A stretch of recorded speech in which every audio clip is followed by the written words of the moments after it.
A paz do Senhor, igreja. Ao amado da nossa alma, seja honra, glória, louvor, sabedoria. É por causa de Jesus que nós estamos aqui. Quem está aqui por causa de Jesus, diga glória a Deus.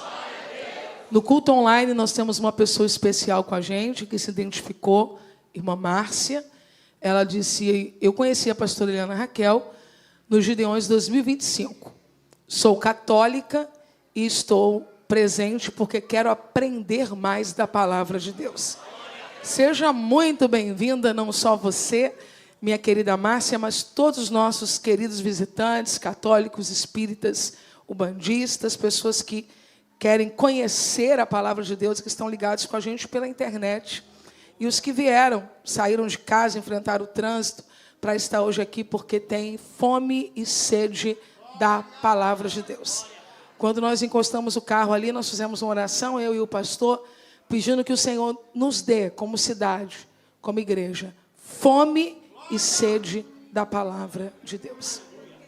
Nós queremos viver isso. Pegue sua Bíblia agora e abra no Evangelho do Senhor Jesus,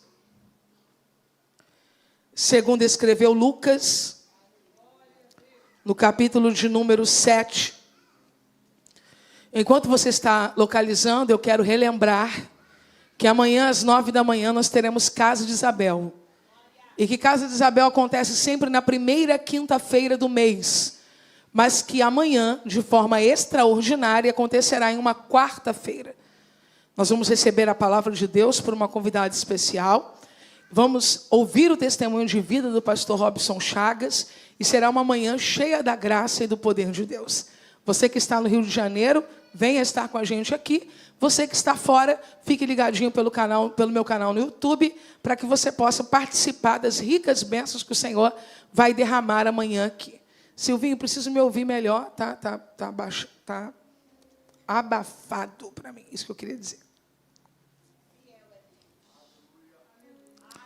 Evangelho do Senhor Jesus, segundo escreveu Lucas, capítulo de número 7, a partir do versículo 36, eu estou usando nesta noite a Bíblia do Expositor, e não é uma coincidência, é intencional. Jesus chamou hoje a eternidade o evangelista Jimmy Swaggart, depois de décadas de serviço ministeriais inegáveis, o servo do Senhor foi chamado à eternidade, deixando às gerações um legado de evangelização, de serviço missionário, com cruzadas que impactaram o Brasil e o mundo.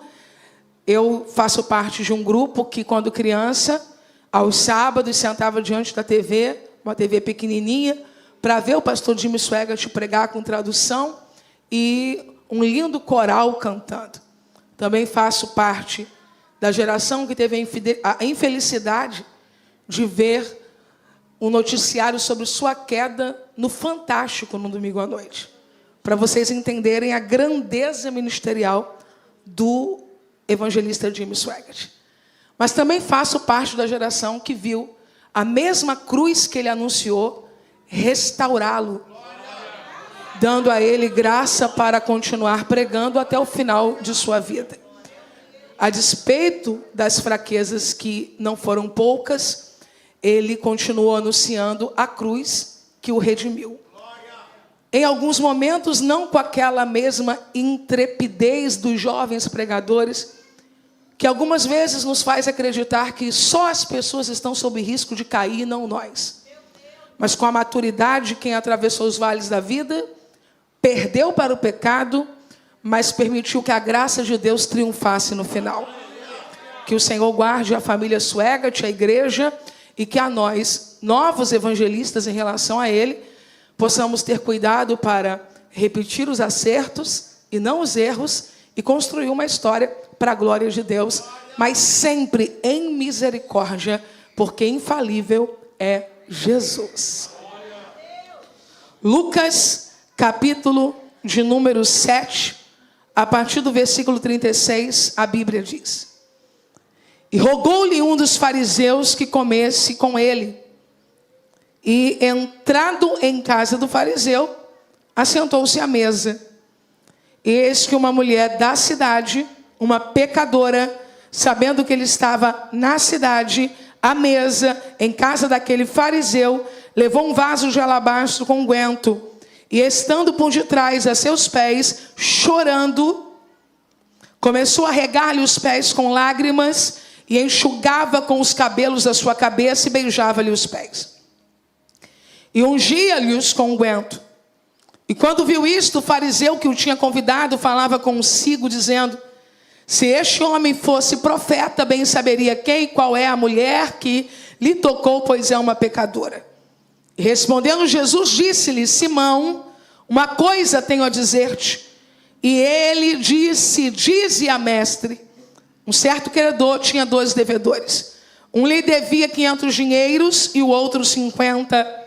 E não tendo eles com que pagar, perdoou-lhe a ambos. Dize, pois, qual deles o amará mais? E respondendo Simão disse: tenho para mim que é aquele a quem mais perdoou. E ele lhe disse: julgaste bem. E voltando-se para a mulher, disse a Simão: vês tu esta mulher? Entrei em tua casa e não me deste água para os meus pés, mas esta regou-me os pés com lágrimas e os enxugou com os seus cabelos. Não me deste ósculo, mas esta, desde que entrou, não cessou de beijar meus pés. Não me ungiste a cabeça com óleo, mas esta ungiu-me os pés com unguento. Por isso te digo, que os seus muitos pecados lhes são perdoados, porque muito amou. Mas aquele a quem pouco é perdoado, pouco ama. E a ela disse: os teus pecados lhe são perdoados. E os que estavam junto, assentados à mesa, começaram a dizer entre si: quem é este que até perdoa pecados? E disse a mulher: a tua fé te salvou. Vai-te em paz. Levante uma das suas mãos, se você puder. Amado Deus, nós te glorificamos. Nós te fazemos um trono de louvores esta noite, porque o Senhor é bom. E a tua misericórdia dura para sempre. Aqui está a tua palavra, ela permanece no céu e é revelada à tua igreja pelas Escrituras. E a nossa oração é para que o Senhor fale e não te cales esta noite. Glorifica o teu nome. Oramos em o nome poderoso e santo de Jesus. Amém. Você consegue aplaudir ao Senhor pela sua palavra agora? Faça isso com vontade. Podem sentar, queridos. Quero relembrar aos irmãos que nós estamos numa série de mensagens comigo e outros pregadores sobre o tema 12 casas que Jesus entrou. Imersão bíblica nas 12 casas que Jesus entrou. Nesse período, Deus já usou a minha vida aqui, já usou a vida da pastora Carla Regina, já usou a vida do pastor Manassés Loyola, e eu estou certo que vai usar ainda a vida de alguns irmãos. Para você que perdeu alguma dessas mensagens, há uma playlist no meu canal para que você possa se atualizar. E no final, independente de ter chegado aos 80%, você que começou hoje, quem está com 80% de frequência, quem alcançar, vai receber um certificado de participação. Mas que dependente disso, você tem a alegria de dizer: eu participei as 12 semanas, porque de certa forma, um ou outro dia eu não pude estar, mas eu ouvi a mensagem. Eu aproveitei a tecnologia em meu favor. Hoje nós estamos diante de um texto muito especial. E o texto que nós estamos lendo, ele dá conta de uma visita que Jesus fez na casa de um fariseu, na casa de Simão. Antes de mais nada, eu quero esclarecer aos irmãos que, embora haja uma outra visita bastante parecida com essa, envolvendo a irmã de Lázaro, Maria de Betânia, nós não estamos diante da mesma personagem aqui nesse texto. E embora alguém defenda uma outra corrente, eu estou afirmando aqui que nós não estamos diante da mesma situação. Maria de Betânia não dá nenhum traço histórico de ser uma mulher pecadora que vivia nas proximidades de Naim. Com isso eu quero ressaltar para a igreja que nós estamos diante de um texto único na narrativa do Evangelho de Jesus pelos evangelistas. E esse texto, ele está a seguir de uma ressurreição que aconteceu de um filho único de uma mulher viúva, chamada de a viúva de Naim. Quem lembra, diga eu. Naim foi altamente impactada. E isto não é algo que apenas o evangelista Jimmy Swaggart observa no comentário, mas também o pastor e doutor Alderir Nelson Rocha. Naim foi impactada pelo poder de Jesus com a ressurreição de um menino morto. Então a popularidade de Jesus em um gráfico em Naim foi lá em cima. E ali, ou naquelas redondezas, um homem chamado na Bíblia, a partir da sua condição religiosa, doutrinária, um fariseu, convidou Jesus para ir à sua casa. Eu não sei se você já passou pelo constrangimento de ser mal recebido em uma casa. Eu já passei. Mas o que me impacta nesta história, e agora sinceramente eu não serei capaz de lembrar se eu já vivi o que eu vou dizer aqui, é que no caso deste personagem, Jesus não bateu a porta dele e pediu para entrar. Ele convidou. Nas duas ocasiões que eu me lembro de ter sido mal recebida, eu cheguei para fazer a visita. Por mais que seja de mau tom, por mais que seja desagradável, ainda a prerrogativa da pessoa que está chateada, atribulada com as suas questões.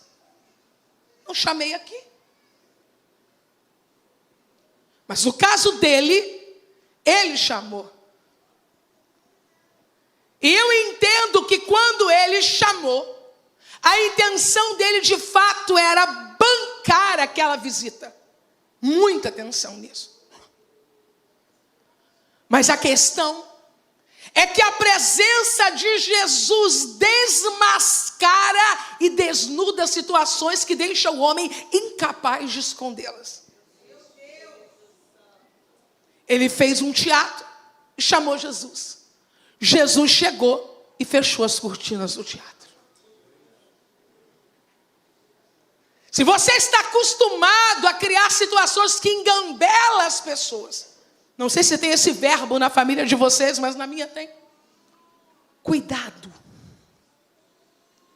Porque com Jesus não pega. Com Jesus não funciona. Ele chama Jesus e possivelmente o faz porque a popularidade de Jesus tinha subido. E ele deve ter pensado, é vantagem para mim tê-lo na minha festa, tê-lo na minha casa. Existem duas coisas que vocês precisam entender, irmãos, para não ficar turbado com a vida de ninguém. Existem pessoas que estão posando ao lado de Jesus pelas vantagens. Mas existe gente que está posando ao lado de Jesus com vantagens, porque chegou a ele sem interesse de vantagem alguma. Esses dias, a pessoa não é famosa não, tá? É uma pessoa que alguns conhecem, outros não. Eu contei para Leomar que eu vi alguém dizendo assim, você está feliz? Era um rios, era um vídeo. Você está toda boba porque foi bom, né? Receber Jesus, né? Porque também você está ganhando isso e aquilo. Aí eu falei para ele: Omar, me dê um negócio aqui. Porque eu acompanhei a vida dessa pessoa quando ela recebeu Jesus. Ela abandonou o pecado para ficar sem nada por causa de Jesus.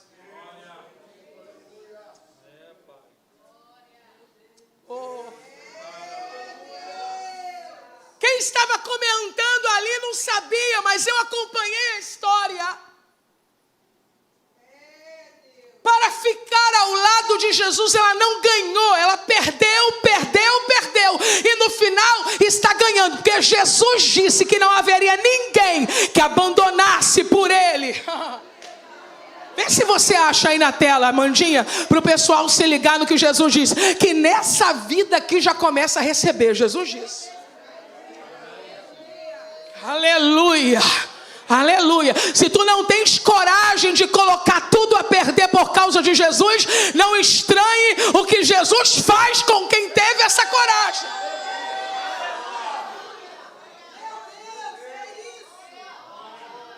Estou dizendo porque eu vi, eu conheci.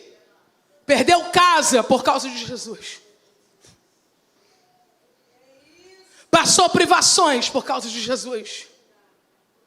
Perdeu amores por causa de Jesus. Foi humilhada por causa de Jesus. E agora alguém diz: mas também. Amanda, para que você tenha uma referência, quando Jesus disse...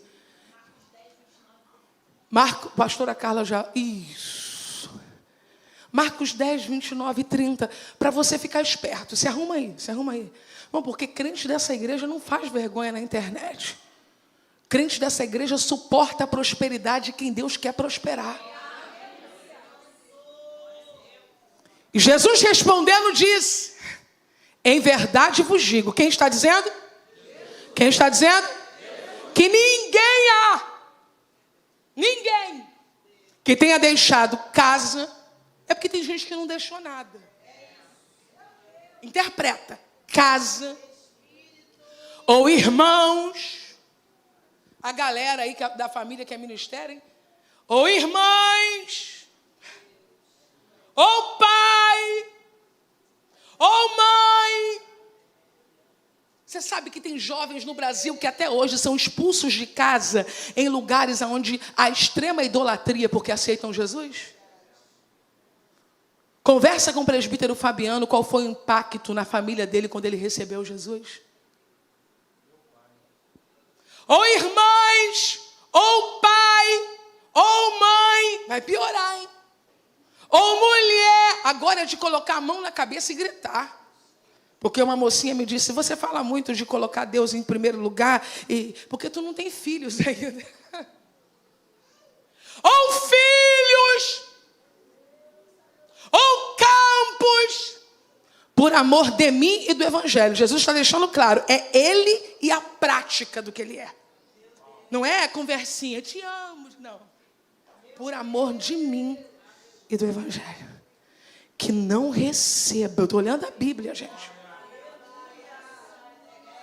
E não estou lendo o que Paulo disse inspirado pelo Espírito Santo, não. Estou lendo o que Jesus disse. Que não receba 100 vezes tanto já nesse tempo. Está preparado para esse evangelho? Ou vai surtar quando Deus enriqueceu o irmão? Em casas, isso não é só casa, porque vai ter muita casa. Não, casas aí são múltiplos lugares de comunhão para aquele que perdeu o lugar da mesa por causa de Jesus. Irmãos, vai ganhar novos irmãos. Irmãs, e mães, e filhos, até filho você vai ganhar. Narachúria. E campos com perseguições. Essa parte é, aleluia, com perseguições. Jesus está dizendo, eu vou fazer, mas tu te prepara. Mas tem uma parte que é a mais gostosa. E no século futuro, a vida eterna. eterna. Pega na mão dessa pessoa linda que está do teu lado e fala para ela: salvação é pela graça, recompensa é resposta de renúncia. Grita para alguém: aumenta a tua renúncia, que Jesus vai aumentar a tua recompensa.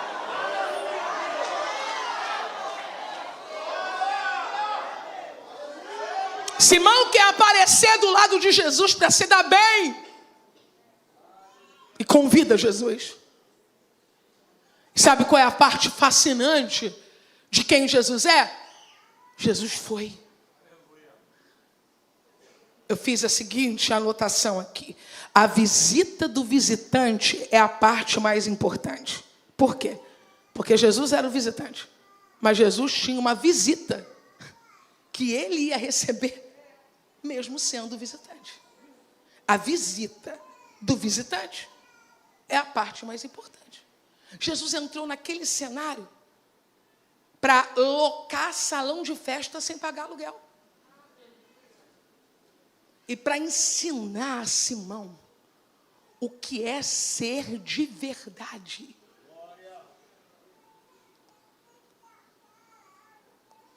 Veja como o pastor Jimmy Swaggart interpreta esse texto. E rogou-lhe um dos fariseus que comesse com ele, e entrando em casa do fariseu, assentou-se à mesa.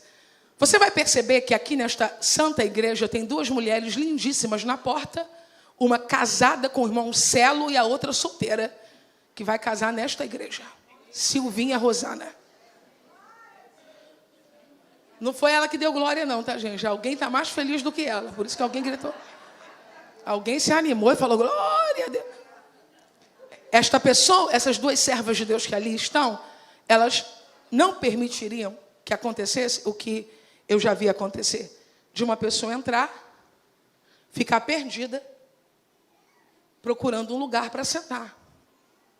Em algumas denominações, especialmente igrejas batistas, é possível que elas sejam chamadas de introdutoras. São os irmãos que trabalham na introdução. Que é o quê? Introduzir aquela pessoa ao lugar que ela vai ocupar. Isto é honra à pessoa. Isto é importante. Inclusive, você tem que ter educação ao ser introduzido. Tá bom? Não fica batendo os braços. Não vou sentar aqui, não. A única moeda que paga a honra é a honra. Se comporte que você não está aqui, né? Aleluia. Dos lugares de onde você já peregrinou e não peregrina mais. Você está na casa de Deus. Então tem a ordem e tem a decência. Aí a irmã, para você que está com a gente pelo YouTube, esse é o culto da palavra, decisão são pela palavra. Então só fica se você quiser, tá bom, pessoal? Que está acostumado, a gente lê a Bíblia junto, Jesus fala que a gente é uma maravilha. Aí a Silvinha e a irmã Simone conduzem a pessoa, porque isso é um gesto de honra. O evangelista Jimmy Swaggart, ele afirma que quando o texto diz que Jesus assentou-se à mesa, isso dá conta de que ninguém o levou a um lugar preparado. Gente, o indivíduo, que eu posso chamar de cara a qualquer momento, porque cara é uma gíria lá da minha família também, tá? E eu acho que é uma das poucas que eu não me livrei. Olha, o cara chama Jesus. Não, ele não me chamou a mim. Sou eu que posso entrar igual uma bobinha e ficar procurando um lugar. Sou eu que posso ficar perdida numa festa perguntando: tem alguém aí? Tem alguém aí? E não fazem isso comigo, nem com você, as pessoas que querem nos honrar. A não ser lugares de extrema intimidade, não é verdade? Ou extrema informalidade. Tem aquelas festas de família da nossa casa com os nossos amigos, onde sentar está no lucro desde que a gente coma, né, Silvio? Aleluia! Eu vi o churrasco dos varões, eu vi uma cáfita, e eu vi um crente que sabe fazer cáfita, que eu não sei o nome dele, mas eu vi a cáfita lá, e fiquei pensando, por que nunca me fizeram uma cáfita se eu amo cáfita? Mas amém, eu vou pregar a palavra. Está aqui o irmão da cáfita?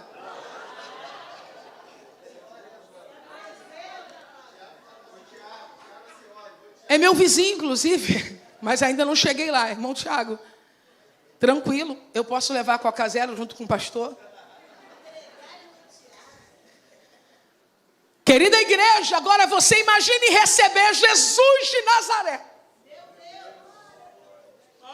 E não ter o cuidado, Gil, de fazer assim, ó. Gente, Jesus não está pedindo muita coisa, não. Sabe, é uma turma que reclama tanto do que faz para Jesus, e Jesus não está pedindo muita coisa, não. Eu estou me lembrando de uma mulher de Deus que está na eternidade, missionária Consuelo. Quem aqui na igreja em Três Corações alguma vez foi recebido pela missionária Consuelo na porta? Isso é legado para a gente não esquecer nunca mais.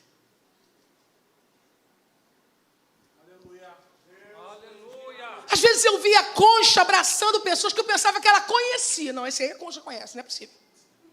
Você lembra, Lu? Isso aí ela conhece. Não. Minha amada. Nunca viu. É só isso aqui, gente, ó, que Jesus tinha que ter recebido. Vem, Jesus. Senta aqui. Diga para essa pessoa linda que está do seu lado: honra é uma linguagem. Só sabe falar quem souber ouvir. Decifre.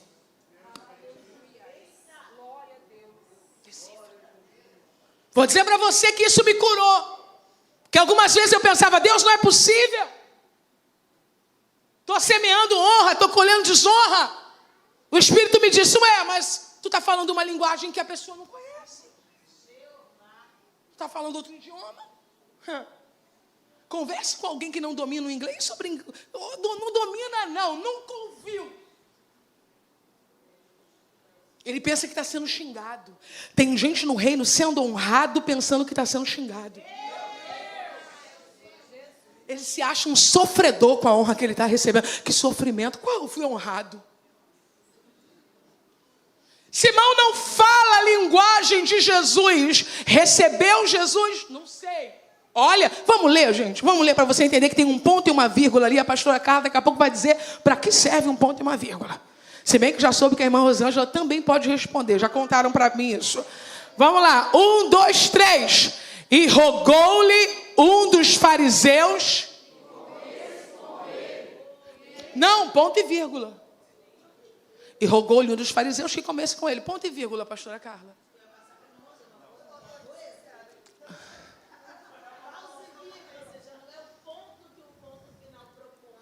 Não é o ponto que o ponto final propõe, mas também não é a vírgula. É a junção de ambos. A pausa é para reflexão, para depois retomar o assunto.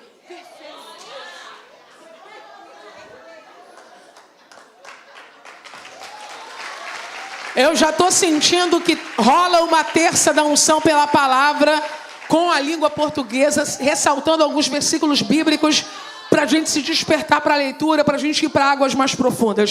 E rogou-lhe um dos fariseus que comesse com ele, ponto e vírgula. E entrando em casa do fariseu, porque não foi na mesma hora, o homem fez o convite. Mas quando ele chegou na casa do homem, foi assim que se deu. Ele entrou e sozinho assentou-se à mesa. Mas da mesma forma que o fariseu foi impactado pelo milagre que Jesus realizou e ousou chamá-lo a fim de receber um pouco de projeção ao lado de Jesus. Igreja, não seja boba. 2020, quando que é as próximas eleições? Será que nos últimos 2 anos você já conseguiu ver quem era crente e quem só estava te enrolando? Estou falando para o Brasil, não estou falando para a cidade de Queimados, não. Estou falando para o Brasil. Graças a Deus somos ouvidos pelo Brasil aqui. Deus nos deu nesta igreja, humilde, com um povo humilde, um púlpito para o Brasil. O Brasil está ouvindo. Ouça, irmãos de várias regiões do Brasil. Pastor, eu faço parte da DVIP, eu estou no culto online, eu participo. Estou falando para você, estou falando para o povo de Queimados. Nos últimos 2 anos, já deu para você ver quem era crente e quem estava te enrolando? Porque se converter de novo... Em maio, você já fica esperto. Dá glória. Ô, converteu, glória. Que seja salvo, tu e tua casa. Mas me enrolar não vai...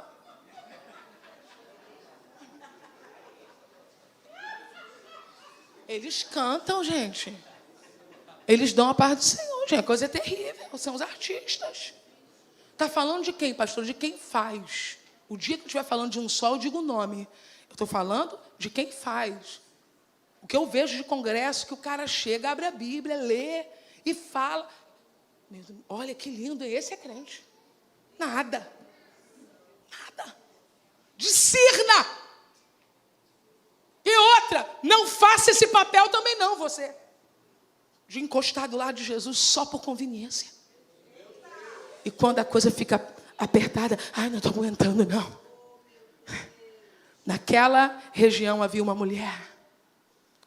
É possível que ela também tenha sabido do milagre. É possível que ela também tenha visto o milagre. Mas ela tem um desafio terrível que eu tenho e que você tem. Coloca o versículo de número 37. Vamos ler todos juntos? Só as meninas agora. 1, 2, 3.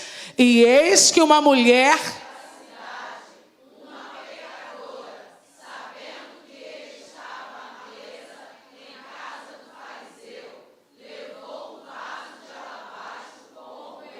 Querida Amanda, coloca uma versão mais atualizada para a gente, só para o versículo 37, para a igreja entender algo que está acontecendo aqui. Vamos lá? 1, 2, 3, os homens. Assim que tomou...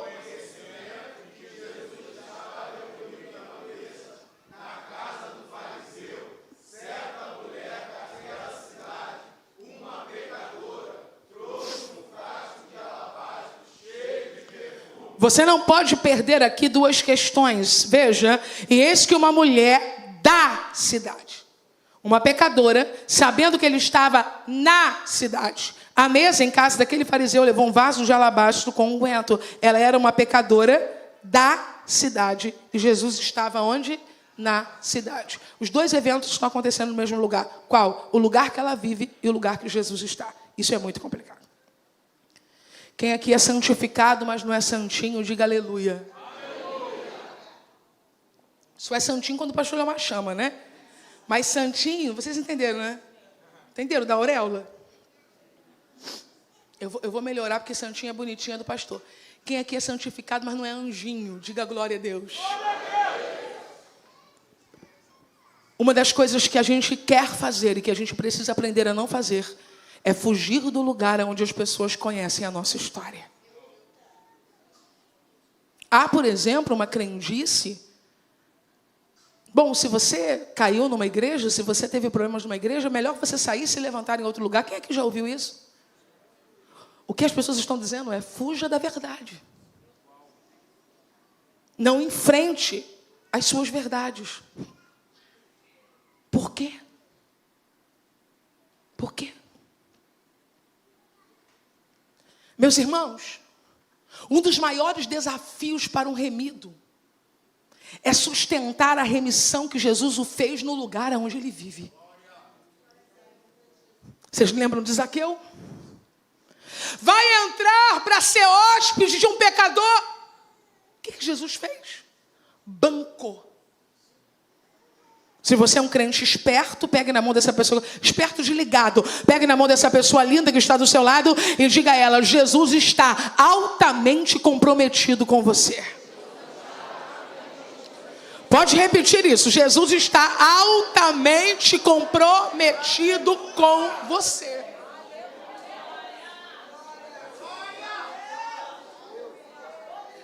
Eu não sei quem aqui já teve a experiência de ser persona non grata. Eu me lembro bem de uma fase que eu vivi na minha vida, no meu ministério, no ano de 2012, que eu entreguei uma mensagem que teve alguns enfrentamentos espirituais e, consequentemente, enfrentamentos pessoais. Eu me lembro de pessoas que fingiam que não nos conheciam, não é isso bem? Para não associar a imagem deles à nossa, a fim de não sofrer perseguição juntos. E para Leomar falar que é muita gente, porque mulher exagera, é sentimental, mas para Leomar falar que é muita gente, foram muitas pessoas. Muitas. Eu entrei em vans que ninguém falava comigo após congresso. Gente que era do Rio de Janeiro fingia que não sabia quem eu era, porque eu estava incomodando pessoas que abriam e fechavam portas para eles. Porque para mim, quem abre e fecha é aquele que tem a chave de Davi.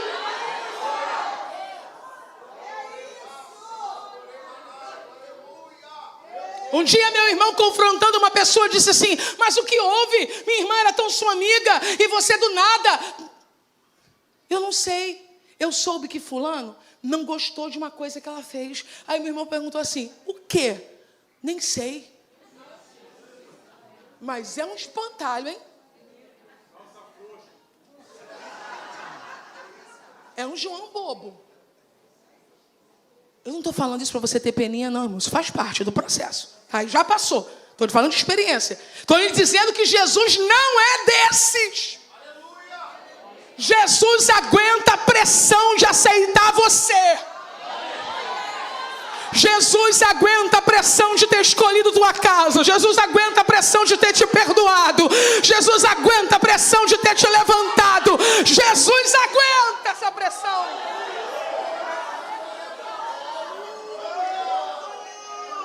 Deus, Deus, Deus, Deus, Deus, Deus, Deus. Não precisa fugir para lugar nenhum, porque quem te chamou aguenta a pressão.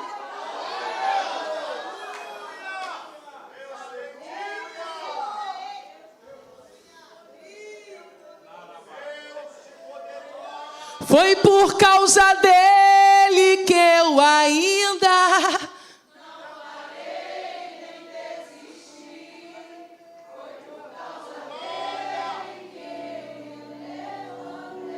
e decidi seguir.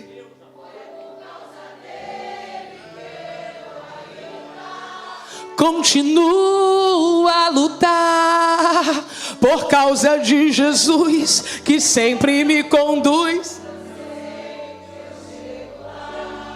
Porque quando eu não der conta, Ele vai me ajudar. Foi por causa dele que eu ainda... E nem vou, nem você.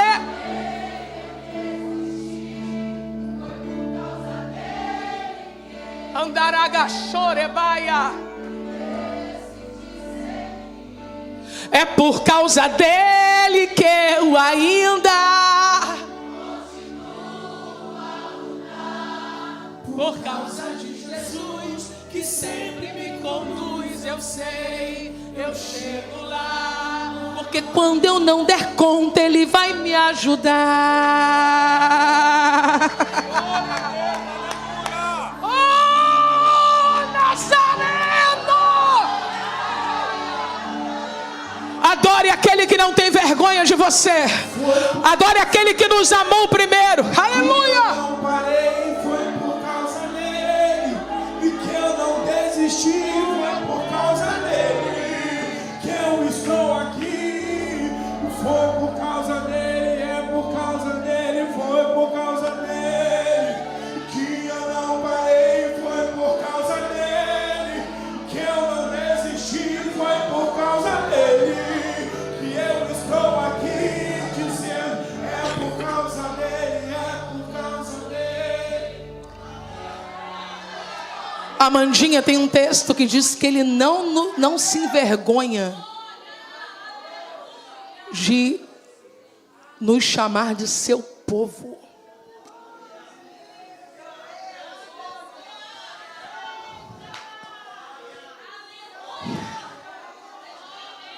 Ela era uma mulher pecadora, possivelmente de pecados sexuais, que a cultura judaica quer dar uma proeminência em relação a outros pecados, por isso aparece no texto assim. Talvez não seja o seu caso. Você cometeu outros tipos de pecados diferentes e até tão ou mais graves. Ela entrou em sua casa, pegou um vaso de alabastro, resina. Gente, eu não aguento não. Olha aí, Hebreus 2:11. Eu não aguento, eu não me acostumo. Eu estou lendo a Bíblia desde criancinha, mas eu não me acostumo. Coloca o versículo 10, Amandinha, porque é demais. Só fala besteira quem não lê a Bíblia. Aí fala o que pensa. Mas eu penso, não, meu irmão, não pensa.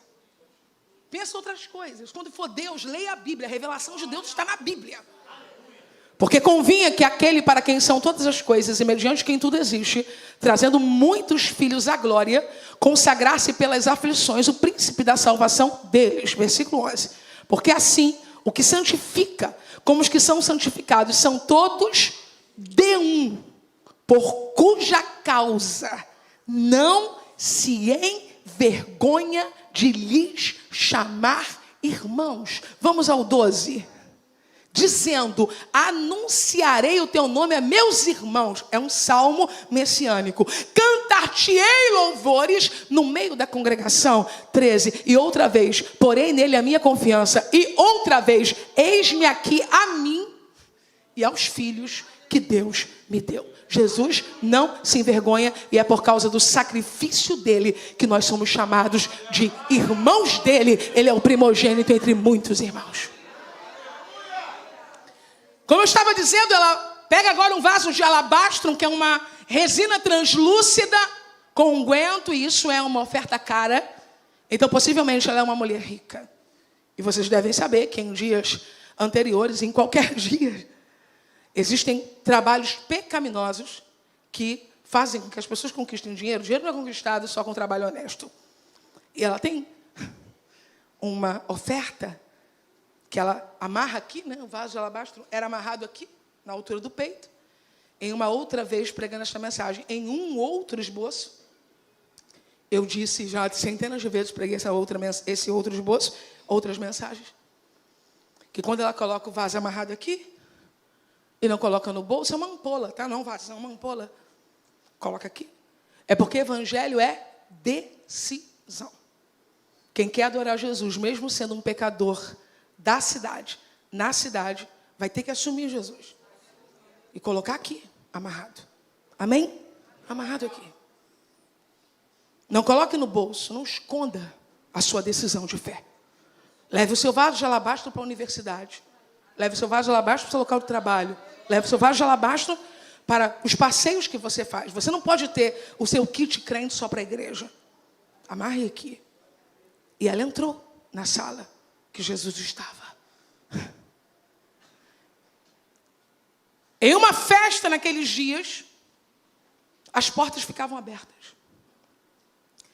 Os convidados assentados à mesa e os não convidados podiam entrar. Olha que interessante esse traço da cultura judaica antiga. Só que quem não era convidado chegava e ficava encostado na parede. Era uma forma de sinalizar: eu não sou convidado, eu estou aqui como um espectador. E isso dava importância à festa. Isso dava glamour à festa. Olha quanta gente veio ver a festa. Ela entra com o seu vaso de alabastro e é óbvio que ela não é convidada, porque quem estava fazendo a festa era um fariseu. E fariseus não convidam pecadoras para as suas festas públicas, só para as particulares. Então ela chegou,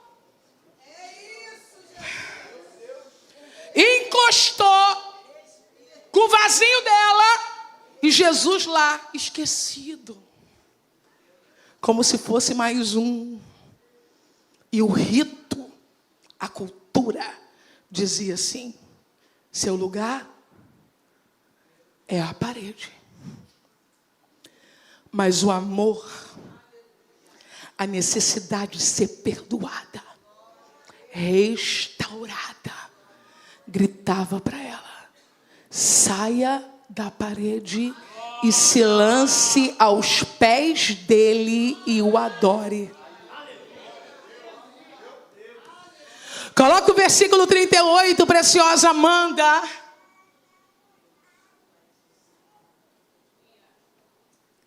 Quando Jesus está em uma sala, ele é maior do que o rito, ele é maior do que o costume, ele é maior do que a tradição, ele é maior do que a denominação, ele é maior do que a religião.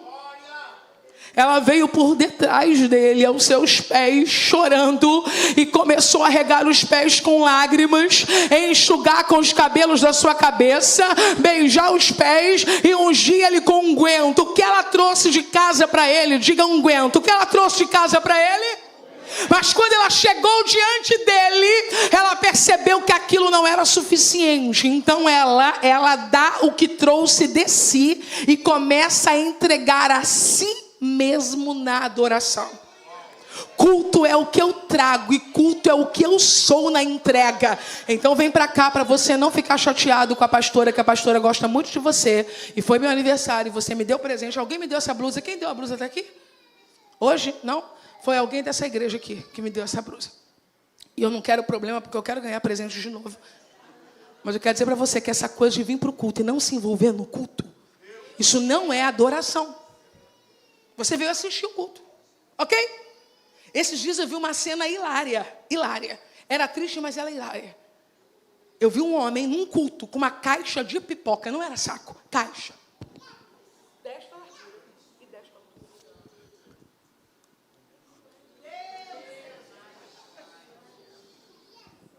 Eu quero dizer para você que isso é gradativo. Eu quero dizer para você que isso não acontece da noite para o dia. Eu quero dizer para você que se você acostumar a assistir culto, um dia você puxa o biscoito. Um dia você puxa o saco de pipoca.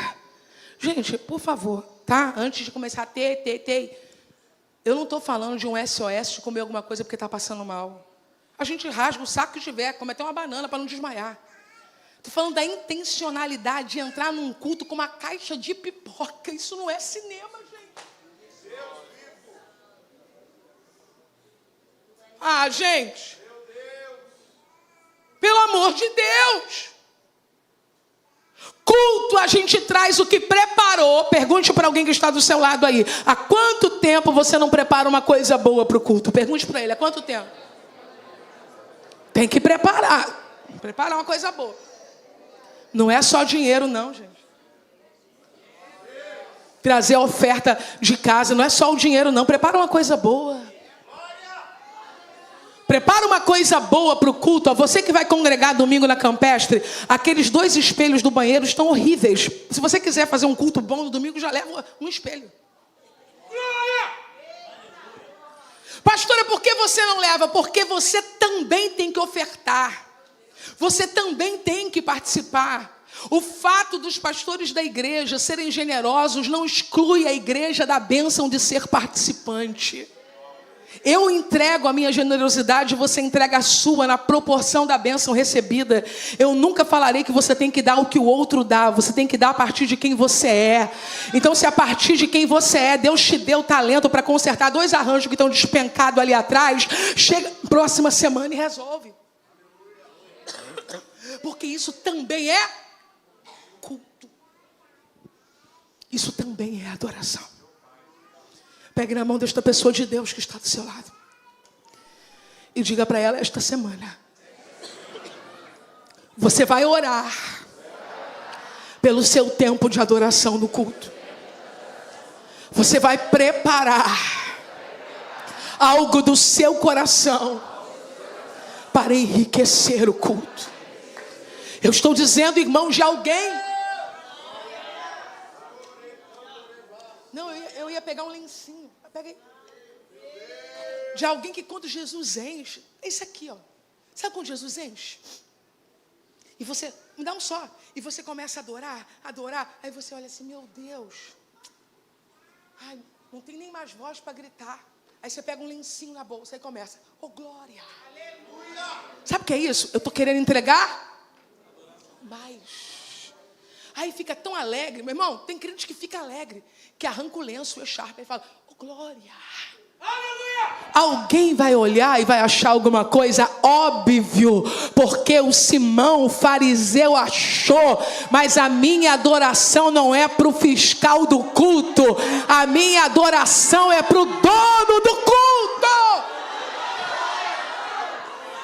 Coloca o versículo de número 39 aí. Vamos ler todos juntos. 1, 2, 3. Quando isso viu o fariseu, tinha contado, falava consigo, dizendo: se este for o profeta, bem saberia que ele é. Simão está em vantagem em relação a nós. Gente, agora que eu vi a hora. Sansão não.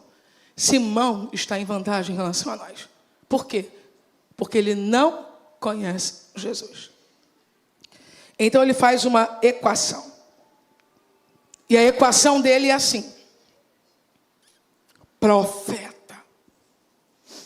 Se ele fosse profeta, ele saberia quem ela é. Então, se ele não sabe quem ela é, ele não é profeta.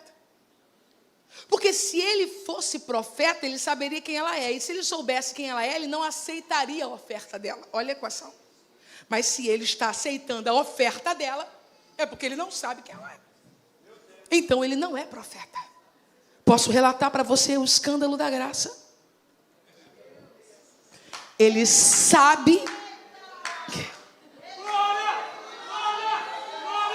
Olha, eu não sei se alguém já te acusou assim, não sei.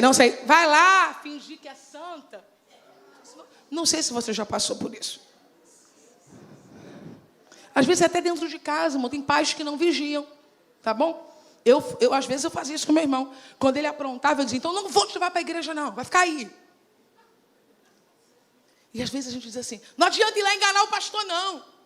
Olha para mim. Se existe uma culpa que você não leva na vida, diga bem alto assim, se existe uma culpa que eu não levo na vida, é essa. Eu não venho aqui enganar a Jesus, porque isso é impossível. O escândalo da graça é que ele sabe quem você é. Ele sabe quem eu sou.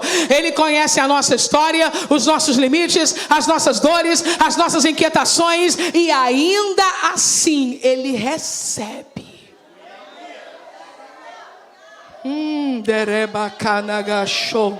Aí alguém me perguntou esses dias, e Deus recebe o dízimo de quem está desviado? E eu tive vontade de dizer, não adianta entregar dízimo, tem que voltar para Jesus. Mas aí quando eu vi Jesus aceitando a oferta da pecadora, só precisa entender que esta oferta não vai salvar.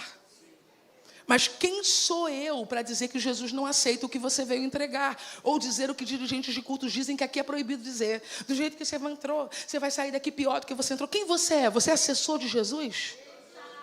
Quem te deu autoridade para dizer que alguém que entre na presença de Jesus vai sair pior do que chegou? Deixa ele vir quebrado, deixa ele vir calado, deixa ele vir chateado. Deixa ele vir do jeito que ele está aguentando vir. Aleluia! Oh, deremanto de calaio! Mas se ele chegar na presença de Jesus, alguma coisa muda. Por que Simão está em vantagem em relação a nós? Porque ele não sabe quem é Jesus e nós sabemos quem é Jesus. Então nós jamais poderemos dizer assim, Jesus só está aceitando esse irmão, porque não sabe quem ele é. Não. Eu sei que é difícil. Eu sei que é difícil. Ainda mais quando a ofensa é com a gente, né? Quando não passa pela gente, fica mais fácil. Tadinho. Mas quando o tadinho apronta com a gente. E aí daqui a pouco eu vejo Jesus abraçando. Gente, de coração, hein? Não aguento não. Eu vejo Jesus usando profeta para fazer promessa. Aí o infeliz chora. Está te devendo. Chora.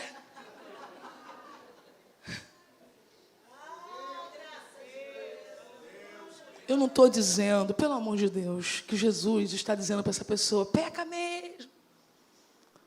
O que eu estou dizendo é que Jesus conhece a disposição de um coração arrependido de uma maneira que nós não conhecemos.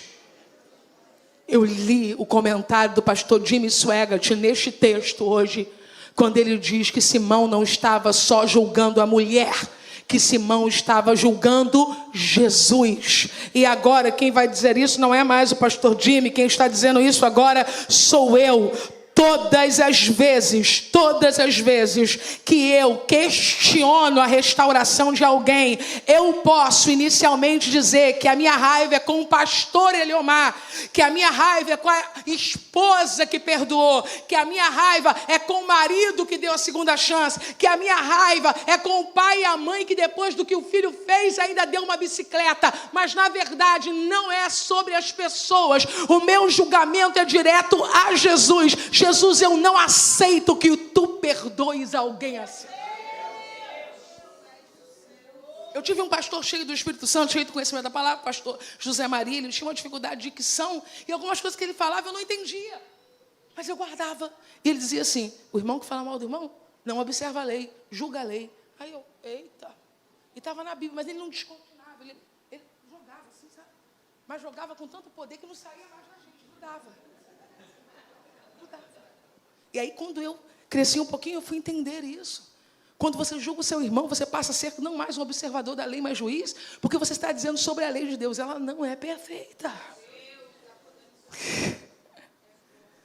Oh, lindão. Glória. Jesus é lindão, gente. Glória. Oh, glória a Deus. Vocês conhecem a história de Elizabeth Elliot? Pode começar a tocar, irmão João, senão eu vou pregar até amanhã. Olha para mim, vocês conhecem? Quem aqui já ouviu falar da história de Elizabeth Elliot? Quem?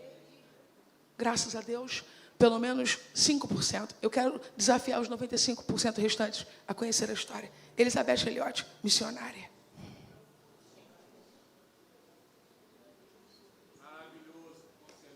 Eu estou falando de coisa, gente, de coisa de instância superior, gente. Tá? Estou falando de probleminha de família, probleminha de casa, não. Eu estou falando de pais que perderam um filho assassinado. E que depois de 10 anos tem que ver o cara na televisão dando testemunho que foi restaurado. E foi mesmo. Não tem noção? Como é lidar com o evangelho?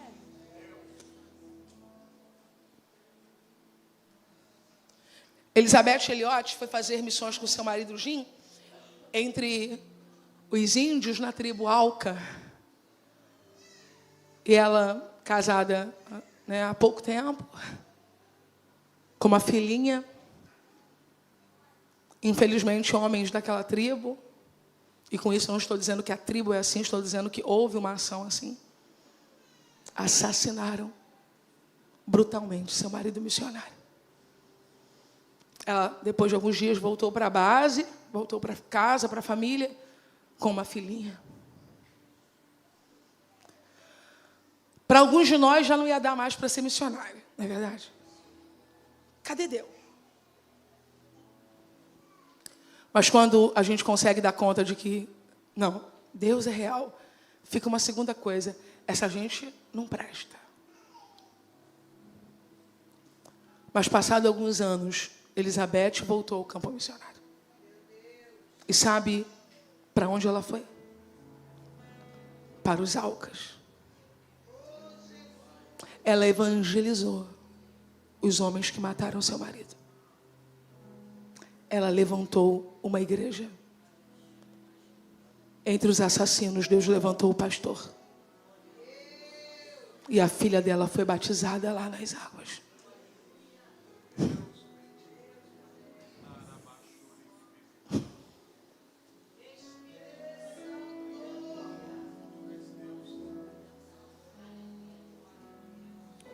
A gente está cansando com quem está a pé, o profeta diz.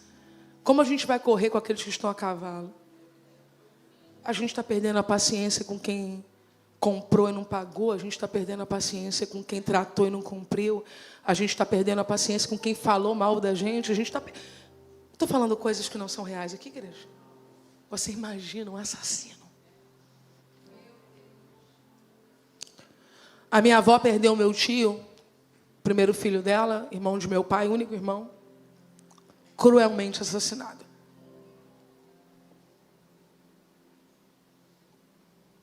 Eu, esses dias, conversei com o Eliomar que a cena da notícia da morte do meu tio foi tão triste que eu saberia contar para vocês do início ao fim. Marcou a minha memória. O meu irmão Eduardo teve um trauma que levou alguns anos para dissolver. Ele não conseguia ficar sozinho com a minha avó em ambiente nenhum. Ele gritava, ele chorava, porque foi realmente muito complicado. E minha avó sempre foi uma profetisa, uma mulher cheia do Espírito Santo. Eu conto isso no meu livro Libertando a Alma, Jornada do Perdão. Se você ainda não leu, leia. Minha avó parou de profetizar e parou de cantar. Ela continuou crente, continuou na igreja. Mas a dor de ter perdido um filho da maneira que ela perdeu roubou-lhe a condição de cantar. Ela orava, mas não conseguia cantar. A gente sempre conversou muito na minha família. Uma das coisas que facilitaram para que eu e meu irmão nos tornasse oradores é que a nossa família sempre conversou muito com a gente, sempre nos deixou falar. Isso não fez de nós adolescentes desrespeitosos, jovens desrespeitosos. Deixe seu filho falar. Deixe que o que está no coração dele venha, para que você saiba o que está no coração dele. A criança precisa ter um controle nesse sentido em público, não é? E saber a hora de ouvir ao invés de falar dos pais, e também os pais saberem o que não deve falar a eles. Mas conta a eles falarem. E um dia eu cheguei na minha avó. E minha avó disse assim: minha filha, Kelinha, eu estou curada. Eu, vó?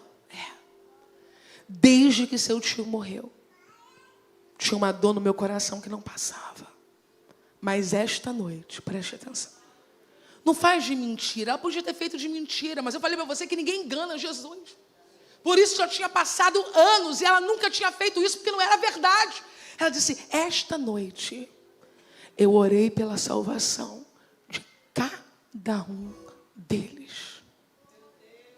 Esta noite eu orei para que Jesus salve as pessoas que tiraram a vida do meu filho.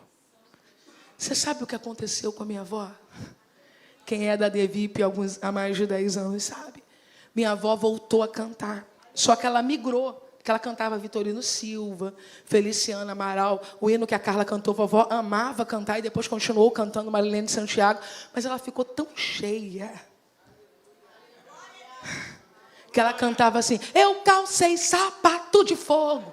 Quem lembra? Não posso me controlar. Jesus quer te curar hoje. Jesus quer me curar hoje, porque essa sensação que a gente tem de não aceitar a graça de Deus na vida do outro não muda nada na vida do outro, nada.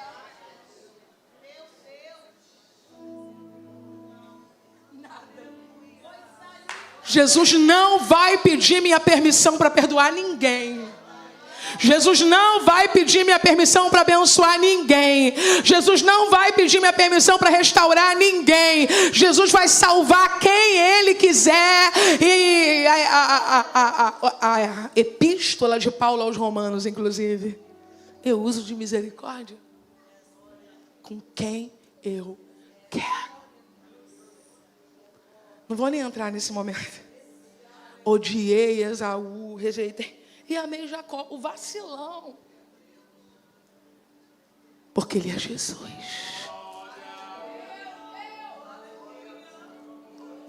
Que esta noite tenha ficado claro para todos nós. Que a gente vai ter que aprender a lidar com Jesus, porque Ele não vai mudar por nossa causa. E no final, fique de pé. Quando a pecadora for eu, vocês não acham que é impossível não, né? Onde estão aqui os pecadores regenerados? Eu vou agradecê-lo por sua misericórdia. Seja misericordioso, porque quem é misericordioso alcança misericórdia. Eu oro no meu espírito, irmãos, para que Deus guarde o nosso pastor presidente de honra, pastor Carlos Costa. Deus guarde o nosso pastor presidente da DEVIP, pastor Eliomar Dionel. Não é porque é meu pai, meu marido, não. Que os pés deles nunca vacilem. Mas se tem uma coisa que a igreja nunca poderá faltar com eles, é com misericórdia. Porque meu pai está deixando um legado de misericórdia. E o Eliomar caminha na mesma unção que ele recebeu. Misericórdia. Então, se você sabe que carece da misericórdia, como eu careço,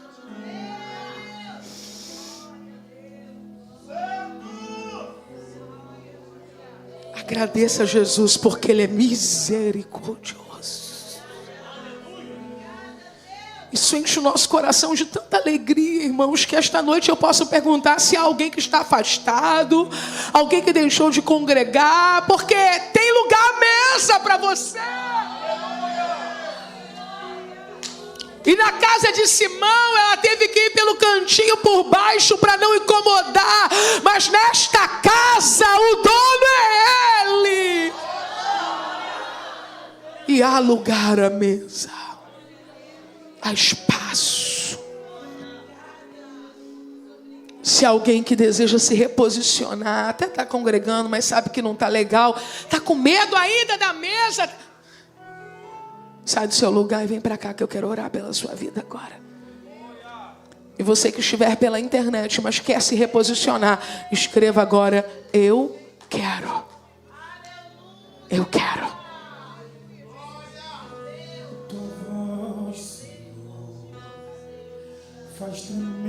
Sim, o irmão Gilvan quer que eu morra de chorar. Tua voz, Senhor, ecoa sobre as águas agitadas da alma inquieta. Não tem desculpa para continuar fora da mesa. Se o dono da mesa está te chamando, tua voz, Senhor, fez surgir o universo. Tua voz, Senhor, é cheia de majestade. Ela aponta a direção, dissipa toda a confusão e traz a luz para... Essa menina teve que fazer isso, ó. Voz do fariseu. Eu preciso calar todas as vozes, menos a tua. Silenciar todas as vozes, menos a tua. Já tem 3 pessoas no culto online, voltando para casa. E aqui, traz alguém que está do teu lado aí. E se eu não te ouvir, eu morro. Se eu não te ouvir, eu pereço. Tua voz é livramento em meio ao tormento. Tua voz é tudo. Mas eu te ouvi. Eu vivo. Se eu te ouvir, eu prospero. Tua voz é segurança, no começo, meio e fim. Tua voz é tudo. Quantas decisões nós temos aí, Amandinha? 3 pessoas decididas. Preciso calar todas as vozes, menos a tua. Silencia Você não vai conseguir, isso não é para você. Silencia essa voz. a tua, Você já errou demais, ninguém confia. a tua.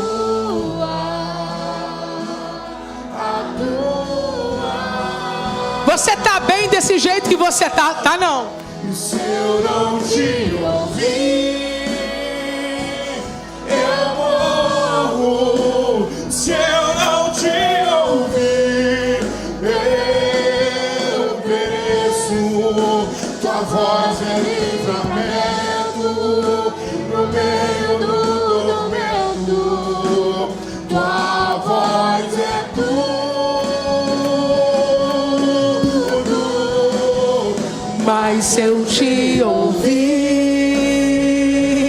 eu vivo. Se eu te ouvir, eu prospero.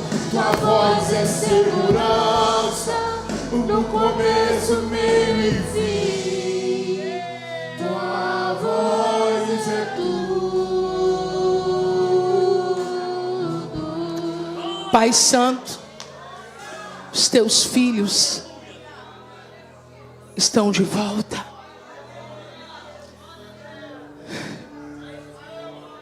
Eles estão contando com a tua misericórdia. Eles estão contando com a tua graça. Eles estão contando com o teu perdão. Assim como o Senhor disse àquela mulher: os teus pecados são perdoados. Vai em paz. Vai nessa paz. É nessa paz que nos movemos esta noite. Somos perdoados, lavados, santificados pelo sangue do Cordeiro. Oramos crendo em nome de Jesus. Amém.